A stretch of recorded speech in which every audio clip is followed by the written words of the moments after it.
इकडे मुंबईतील 93च्या साखळी बॉम्बस्फोट प्रकरणातल्या शेवटच्या खटल्यातील 7 आरोपी दोषी आहेत की नाही याबद्दल विशेष टाडा न्यायालय आज निर्णय देणार आहे। या 7 आरोपींमध्ये अंडरवर्ल्ड डॉन अबू सालेम, मुस्तफा डोसा, फिरोज खान, ताहिर मर्चंट, रियाज सिद्दीकी आणि करीमुल्ला शेख तसंच अब्दुल कयूम यांचा समावेश आहे। अधिक माहिती घेऊया, आपले प्रतिनिधी अमेय राणे आता आपल्या सोबत आहेत। अमेय, आज नेमका कोर्टामध्ये काय काय घडणार आहे, कशी प्रक्रिया असेल सगळी?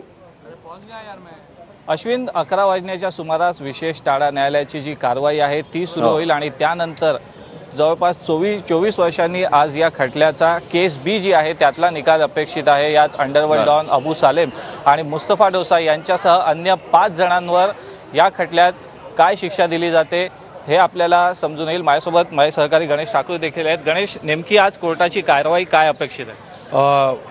अमय, ज्या प्रकारे सानप जे कोर्ट जज आहेत त्यांनी ही तारीख दिली, आज तारखेमध्ये सुरुवातीलाच ते प्रोनाउन्समेंट करतील की हे दोषी आहेत का नाही, 7 आरोपी जे आहेत, आणि मग त्यानंतर आर्ग्युमेंट होणार आहे, क्वांटम ऑफ पनिशमेंट शिक्षा किती होणार यावरती आर्ग्युमेंट, पण ते 1-2 दिवस त्याला लागतील। पण आज सुरुवातीलाच जे जजमेंट जी हे 7 आरोपी दोषी आहेत का नाही यावर आपला निर्णय जो आहे, आपला निर्णय कोर्टाकडनं समोर येईल।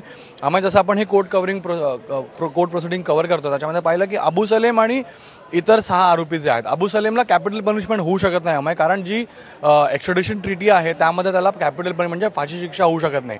पण इतर जे आरोपी आहेत, मुस्तफा डोसा, करीमुल्ला, ताहिर, हे सगळे जे आरोपी आहेत यांच्या विरुद्ध पुरावे आहेत। 302 अंतर्गत आणि 120B ची कॉन्स्पिरसी जी आहे, जो कट रचण्याचा आरोप आहे, ते यांच्या विरुद्ध आणि काही पुरावे ज्यांच्या विरुद्ध जे आहेत ते आहेत। ह्या सर्व लोकांना 2003-2004 साली भारतात आणण्यात आलं होतं। 2003ला अबू सलेमला, मुस्तफा डोसाला आणण्यात आलं। 2004ला जे आहे ताहिर, करीमुल्ला, कयूम ह्या सगळ्यांना आणण्यात आलं होतं आणि 2005ला पोर्तुगालवरनं इथं आणण्यात आलं होतं।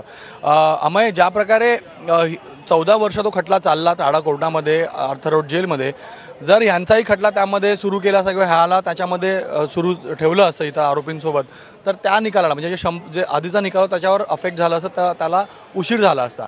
म्हणून त्यावेळेस कोर्टाने आणि सरकारी पक्षानं हा निर्णय घेतला की या सगळ्यांचे ट्रायल जे आहेत ते आपण वेगळे करू, जेणेकरून या निकालावर किंवा ह्या ट्रायलवर त्याचा परिणाम होणार नाही, याचा फैसला कोर्टासमोर लवकरात लवकर येऊ शकेल आणि म्हणूनच हे वेगळं करण्यात आलं होतं। आता एक 12 वर्षानंतर हा कोर्टासमोर जी ही केस चालली टाडा कोर्टासमोर, आज कोर्टाचा खूपच मोठा दिवस आहे, कारण ह्या 7 आरोपींविरुद्ध आर्म्स ॲम्युनिशन्स मुंबईत आणण्याचे, त्याचबरोबर जे भरूच इथनं जे RDX आर्म्स ॲम्युनिशन आले होते आणि दिघी शेखाडी इकडनं जे RDX आहेत ते मुंबईत पोहोचवण्याचं काम आणि दुबईमध्ये मीटिंग घेण्याचाही यांच्यावरती आरोप आहे, काय आरोपींवरती, आणि पाकिस्तानमध्ये ट्रेनिंग घेण्याचाही काय आरोपींवरती आरोप आहे। म्हणून ह्या सगळ्यांविरुद्ध मोठे पुरावे आहेत। आता कोर्ट काय निर्णय देतं हे बघावं लागेल। धन्यवाद गणेश। जसं गणेशने सांगितलं की एक महत्त्वपूर्ण निकाल आहे, त्याचबरोबर या निकालाकडे एक दुसरी पार्श्वभूमी देखील आहे, कारण की गेली अनेक वर्ष अंडर ट्रायल आर्थर रोड तुरुंगातलं वातावरण देखील या निकालानं बदलणार आहे, कारण की शिक्षा झाल्यानंतर ज्याची सत्ता आर्थर रोड जेलमध्ये आहे असं मानलं जात होतं, तो मुस्तफा डोसा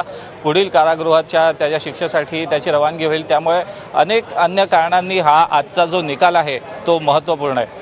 अश्विन, आम्ही या सगळ्या बातमीचे ताजे अपडेट्स घेतच राहू। तुर्तास धन्यवाद या माहितीबद्दल।